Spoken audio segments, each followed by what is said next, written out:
Labyrinthian layout. I don't know. I mean, can I? Okay, we can do that. Yes. Peter. It's a relative term. Even fill up this one spot there. Okay, Stephen, I want you to sit here. Okay, sit next to Cousin Dick. There you go. And can you sit next to Cousin Gloria on the floor right here? Go, sweetie. Okay. Smile. I'm here, Matt. I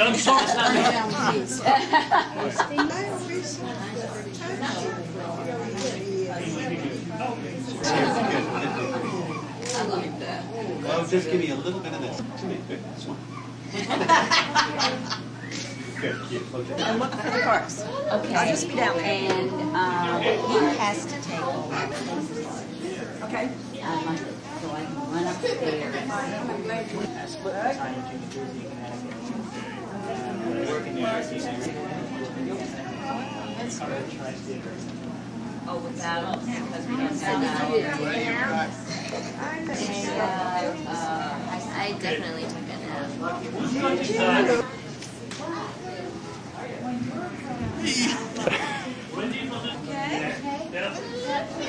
Now, you know what I think would help?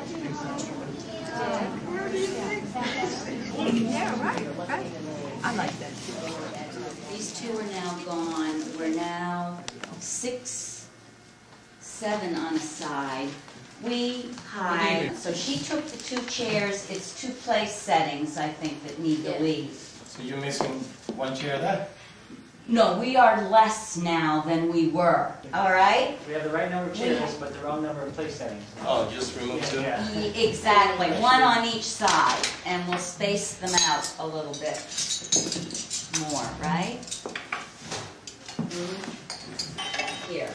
Oh, exactly the right number of little... I've already done it there, too. It's just the right number of lower things. Yes, she didn't. No. So the chairs have to be matched up with the, like this is all off. Okay, And that's what she I told got the you. waiter to do, but he didn't understand what was going on. You're right.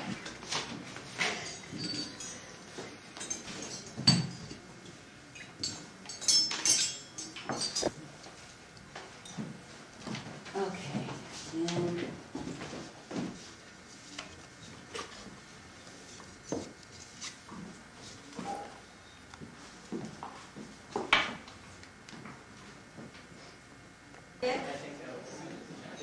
Yes.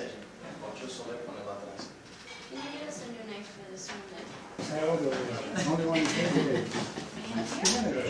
you're over here, Mom. Right here. Here we go. Hey, come on down. Okay, come here. Yeah. Stephen, you're right there. Oh, and look, I'm right next to you. Neat. It's going to be open again.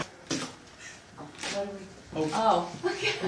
Are we waiting for the service to begin? I know. It's just, well, okay then. So another chair. Margie, you're here. Where's Margie? Oh, yeah.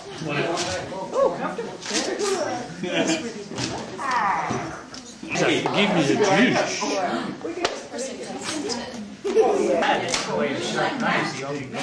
Oh, you got me again. Okay, I'm being humble. Yeah. And you're looking for posterity. Thank you. You didn't like this one? Here.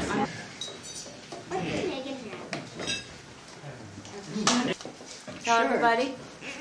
I figured we eat. Otherwise, you can tell the and maybe you were going to. I was doing my job. Yes. I'm sorry. Tell us what kind of soup it is. I was waiting until everybody's here. I think anybody missing? No. No. Okay. Let me give you a little wine around and then I explain. Okay. No, it's now reach in and you, or we can both do it. We're going to both pull at the same time. Yeah, it's going to make a noise. Is everybody ready? If we do it right. On 3, Mom. 1, 2, 3. All right. All right, here we go. Go pop. 1, 2, 3. Oh! That was the pop. Okay. That was the pop? That was the pop. Then you open up the inside. Okay. And because you're the queen of the hour, you get to wear the crown. All right. There's the crown. You may have a joke. It's his birthday. So she's wearing a birthday crown. All right. And then there are a lot of smaller, provided they don't take it out of the yard. Okay. Then you get this toy. Okay? So they probably try it. Well, It's a kazoo. the one that the kids could try. Well, we can, Ladies and gentlemen, We have the as an appetizer, everybody. What for? Unless you want a vegetarian dish, we give you even a full main course, pasta, polenta pasta. And I'm going to show, we have 4 choices of main courses. We have salmon, beef barolo in a red wine sauce, organic chicken with ratatouille, and polenta pasta for vegetarians. What is polenta pasta? It's mixed pasta with polenta or cornmeal. Well, I know. Okay, that's just. yeah, there, I had it here. It's very good. It's a little short and they're twisted. Somebody's vegetarian is It's an not- excellent dish. Yeah. There's no meat, nothing in there. So I'm going to take the main course orders now. So we're going to proceed with the appetizer. Okay, so everybody? All right.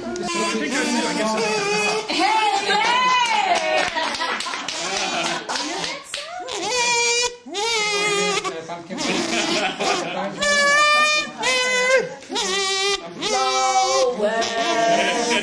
Happy birthday to you.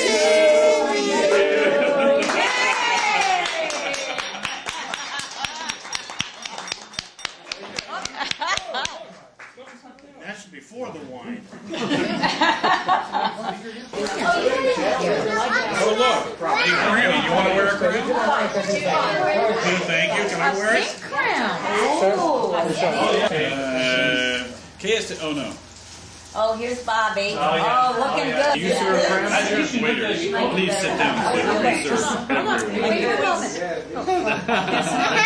What animal? Mongin, because it just eats holes. So we have 3 chickens. You came quite a long way, and you know that's no small thing. After you're 40, any kind of a trip, you know, it's not to the post office is a huge ordeal, you know. And especially with children. I want to thank everyone for coming, and I think we've had Godspeed home. and Godspeed home. God forbid anything should happen to anyone on their way home. And once again, I want to wish a happy birthday to our mother, and give her all of our love. And we'll see you for 90. For the 90. Yeah, here. To 90. To 90. I'll drink to that. There we go. But not in Manhattan. Mom. Yeah. California or Florida next time, guys. Right, especially in December. Yes. Is the list of our weights that I took after dinner on Nana and Papa's anniversary on March 27th, 1949. Oh my. You aren't going to read them. I don't have to worry about my weight. That's just 3 years. So that was just 3 years ago, so I'll save the tattered thing and send another one in about 5 years. So, we have Papa weighed 173, Nana weighed 120, Dick weighed 174, Lois weighed 130, Penny weighed 45 pounds. That was 3 years ago. Now I weigh 65 pounds. Leslie weighed 28, and she now weighs 43. Frances weighed 149. Margaret weighed 138. And she probably does or less now. Yes. Bobby weighed 142. Remember, this was taken on the bathroom scales the Francis Hartzells gave you. Oh my gosh. So, Why would Mother I know, why would Lights up and everything. She was always weird. You're such a zany mom. She's only gotten weirder. Hey. Experiment. We know what's going on. You're the one that used to give champagne. and yeah.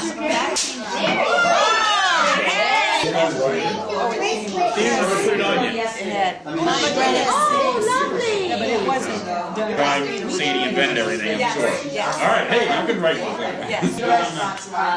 was nasty, I had a goatee. Yeah. So? I've been there so many times. Well, it's not a long time. It goes well. This is for Dick. I need to let it get outside. With some Penny.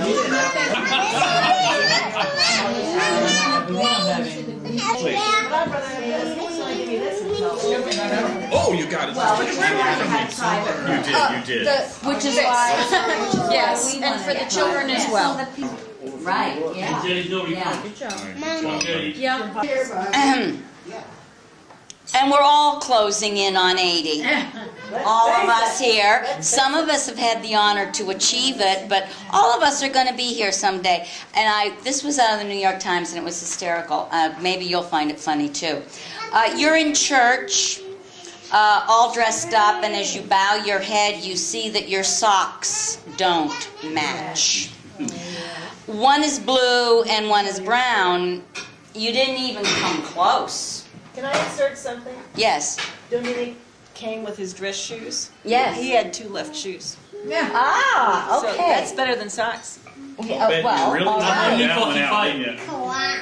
Okay, You can't wear his dress shoes. so that is going to be applicable. You're standing in the bathroom with nothing on. Not sure what you're supposed to do next. Either you're about to have a shower or you just had one, so you go and feel your towel to see if it's wet or dry. Okay? Promptly at 6 o'clock, only it's for tomorrow night, not tonight. These are 70s. Senior moments are a strain on both you and them. Family and friends get exasperated and impatient. Oh, sure, I know all about They look that. at each other knowingly, shake their heads. They follow you around to see if you've turned off the burners. They tell me the rules change. Attitudes change. From 80 on, you're home free. The pressure is off. You can relax and let it hang out. Because, why? After you reach 80, people expect you to do dumb things. To goof, to mess up. Socks that don't match become socially acceptable because now, in their eyes, you have reached your second childhood. You're being judged as a 4-year-old would be judged. I'm about to be 80 and I can hardly wait to get there. The idea of sitting around all day, worry-free, stress-free, nothing to bother me, no expectations on me, this has terrific appeal. Someday, and you get to not have it right now. No expectations. Now, speaking of senior moments, your children forgot to bring the present. And the card.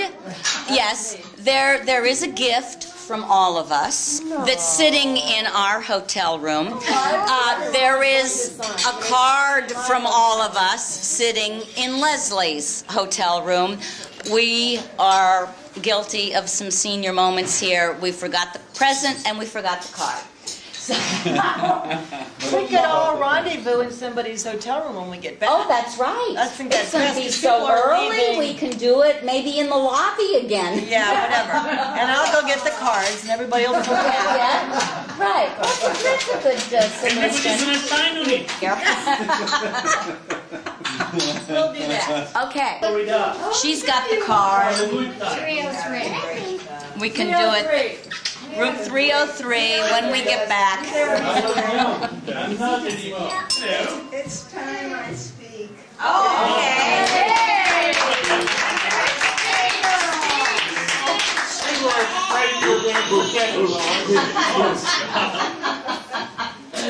And all I want to say is I'm truly counting my blessings. That's what I want to say. And I might tell you that none of my family lived to be 80 except my dad. I mean, all my siblings and my mother died in their 70s. But your great-grandfather, Charles Lava, lived to 96. See if you can beat it. Of course I thought I would probably go shortly after Dick died. Which is very typical of very many marriages. But she's not typical. And No, in case- thank God. In case you haven't thought, Dick has been dead 14 years now in July. And of course I wish he were here. Yes. But Yes. I'm glad You're here. his brothers He's here. came. Yes. Yes. I think that's everything I wanted to say. Thank you for coming.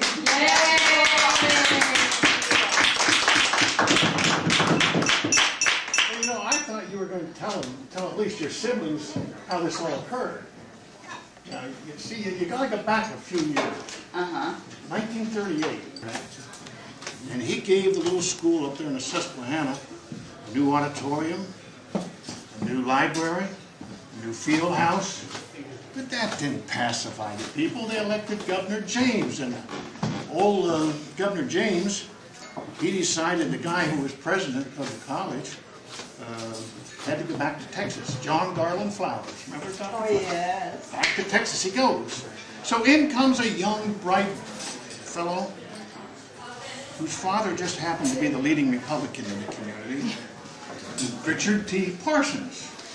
And from then on, we had Parsons Rest Camp on the Susquehanna. And of course, in 1938, this blonde, sensuous young lady from Williamsport matriculated at Parsons Rest Camp. At the same Parsons time, Rest Camp? Lockheed State Teachers College was known as the Parsons Rest Camp on the Susquehanna. It was? Oh, I didn't know that. You didn't know that? And now it's the university. Yes, it is. Now, at that time, in 1938, our enrollment was about 425. Your tuition was $100 a semester. Oh my God. And there was an additional fee of about $5 a month or $5 a semester for books. So you really had to struggle to get by at that time. Okay, we got together as an incoming freshman class. Somewhere along the line, they happened to find that they had some similar interests, which centered around the dramatic arts. The theater. The theater. Yeah. Well, fortunately at that time, we had a lady by the name of Dr. C. Cordelia Braun, who headed up the dramatics department and the speech department. You remember her? C. Cordelia. Well, our little school, you know, you people here in the East all thought that New York was a center. No way. When it came to dramatic arts, you went up to Parsons Rest Camp. And you know, you had Lunt and Fontaine, and you had Paul Newman and Woodward, Joanne Woodward. But we had Reader and Hartzell. Now, on our little campus, we were honored to have the Theta Zeta cast of the Alpha Psi Omega the Alpha Psi Omega being the National Honorary Dramatic Fraternity. Well, there was a tussle going on. Who was going to get top billing? Reader, Hartzell and Reader, they went back and forth for about 3 years. So finally they said, hey, you know, we really got to settle this. So Lois said, well, let's make it Reader and Reader. Dick says, no way, it's going to be Hartzell and Hartzell. So they argued out, and it did. It ended up Hartzell and Hartzell. And if you need proof of that, if you look in the 1942 yearbook of the Prico from the Lockheed State Teachers College, under the dramatic section, you'll find there were 6 awards that year for dramatic performance.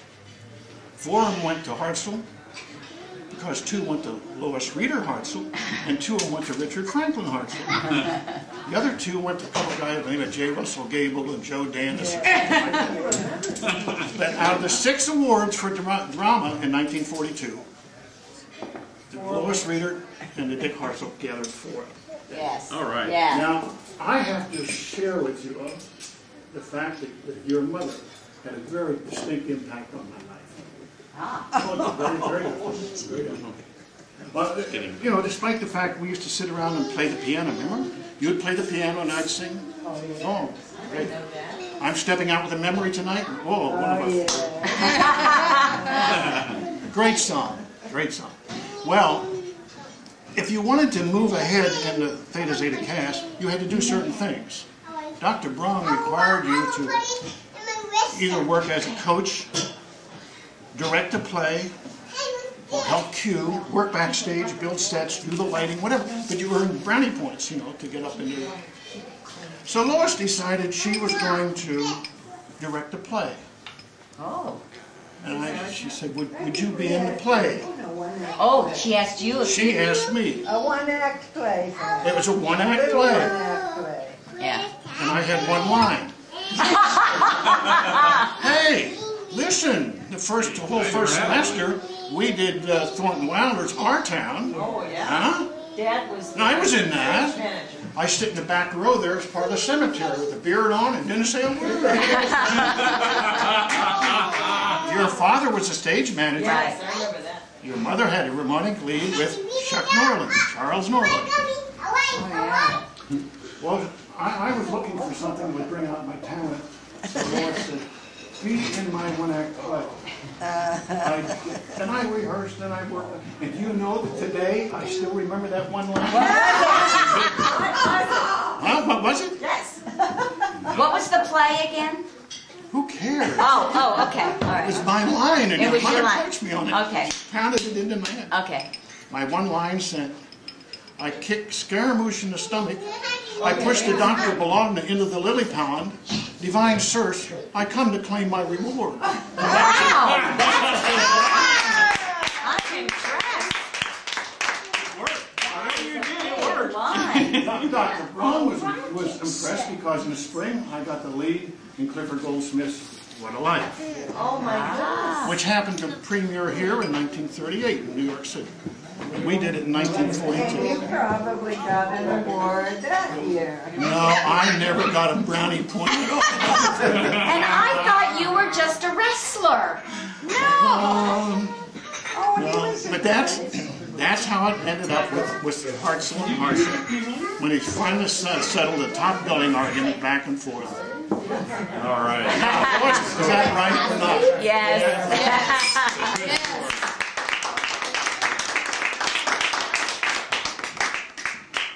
So what year was Our Town when you did Our Town? What year was All in that? 1941. Fall of 1941. Okay. The major presentation in the fall was Our Town. In the spring it was What a Life of 42. What? 41 was Our Town. And then that was the start of the academic year.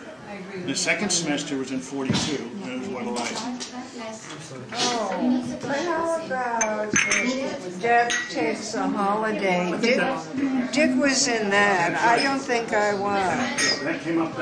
Okay, the year thank before. you. Yes, earlier. I think it was 44. I'm not kidding. The two of them. Yes. They were the drama department. No, that much I got from. We all graduated from different departments. Fran was phys ed, I was elementary, and Dick, I think, was history. And you all. Now I can tell you one about my brother there when he came to Parsons Rest Camp in Susquehanna. You never told me it was called This was Parsons back in Rest. 1946. 47. 46 is when I started. That's right. Well, Bob was on the boxing team. Boxing? Yeah, and I was on the wrestling team. And we came along. We had a problem with our 128-pounder who came up with an injury. So we didn't want to forfeit that match. Bob boxed at 128 pounds.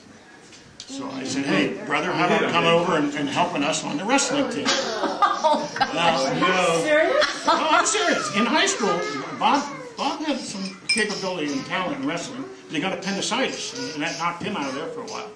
And anyhow, he agreed so we wouldn't have to forfeit. And he'd come over, and he caught a guy from Clearfield who was a former state champion. Oh, good.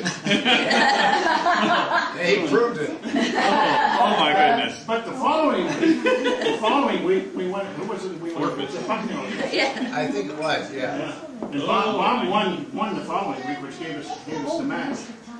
So it was only a couple weeks later than that, I don't know, maybe 2 or 3 weeks. And I came up with the problem with ribs, and cracked a couple of ribs. And, But didn't you have a concussion once, too? Yeah. And that's when he first hurt his hip. So Bob said, hey, our 136 pounder, I wrestled 136, and Bob said, hey, our 136 pounder can make it this week on the boxing team. You over the boxing team. Because he came and wrestled. So that week I went over with the boxing team and fought at 136 pounder. Well, you know, actually, I had gone out for wrestling in the 8th grade. And as it turns out, you weren't allowed to wrestle in competition with other schools until you were at least a freshman. But the 8th grade, I had the appendix. In the 9th grade, when I was going to be Fran's last year, that we could both wrestle on a team, and I got a broken collarbone one night practicing with Speed Dawson. And so that knocked me out that year. But the next year you learned about girls, and that took care of that. Yeah, but the first wrestling match that I had, I remember it very well to this day. I didn't pace myself, and I ran out of gas early, and I got pinned. But the second week, and I remember Fran telling me, he said, "No, when you go out there, you grab a hold of this guy's neck, give it to him, give it to him." So I'm slapping him around like this. Well, this guy that I was wrestling on the second week was a big, tall guy. He must have been at least half again as tall as me. Who isn't? But and I started this business. Well, he had pretty long arms. Well, the first thing I know, he's a fast learner, man. He starts slapping me around. So we started wrestling, and the truth of the matter is, I couldn't remember many holds. So I could get this guy down, but I couldn't pin him. I couldn't turn him over. He put his arms in. Well, it turned out to be a real joke. I won the match on time advantage. I won the match, and the next day in the Lock Haven Express, the sports writer, man, he cut me a new head. He couldn't think of enough bad things to say about the terrible performance I gave. I mean, whatever made this guy think he could wrestle. I was only trying to help the team out. And by that time, then, they had found somebody on the third tryout. But I even remember Coach Jack getting me with Man Miller before my second bout, saying, Robert has volunteered to take us on last week. I want to know if you've got any problems, guys.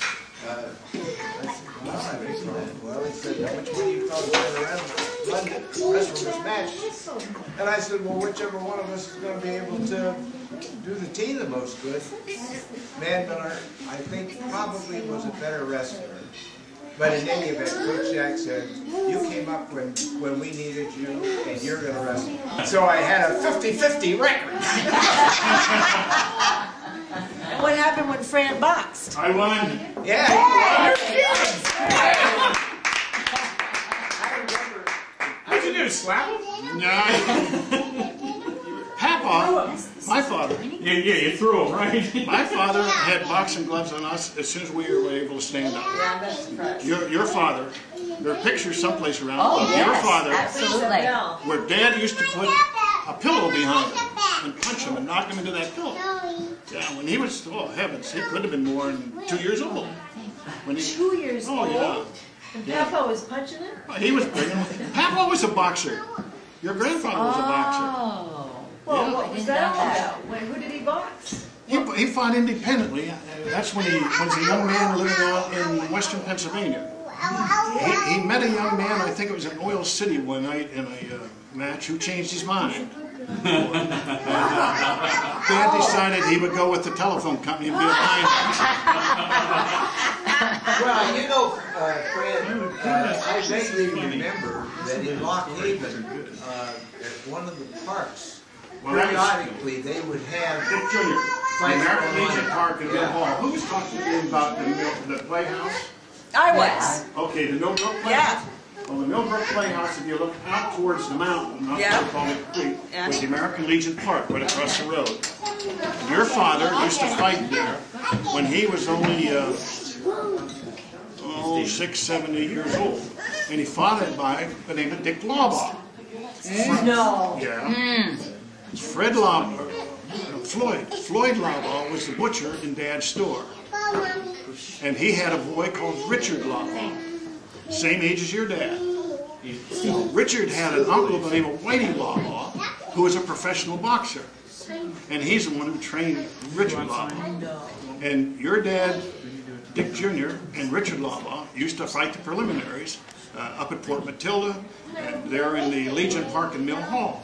Your father fought under the name of Redbird, because Nana gave him a pair of red boxing shorts. And he was called the Redbird. I never heard these stories. No. You don't know all this, Sherry? No. Nana never told those stories. Oh, yeah. She told lots of stories, but not that one. Hey, to you, happy birthday, dear Lois. Happy birthday to you.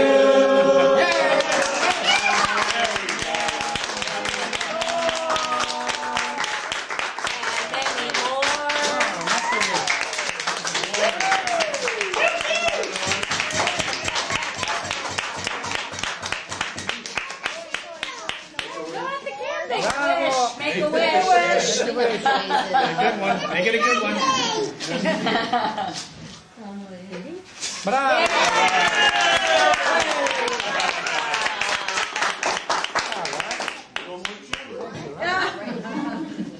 Good. You're not going to waste a bite. Oh, this is that stuff with the fruit. Right. All right. But it might be good on whatever that chocolate thing is, too. And all go together.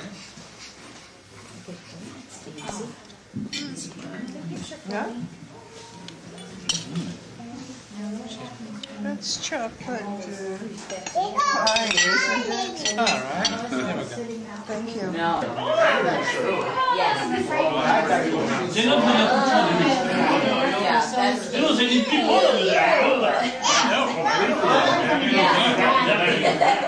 Oh, now. Coming across everywhere. Northern border, southern border. Unless they want it. Being overrun. Yes. Yeah.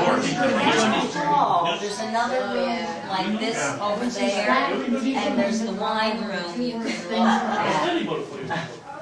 Absolutely. This is very difficult. Very difficult. Okay, you've got the daughter blessed. I'm here, dear. Yeah,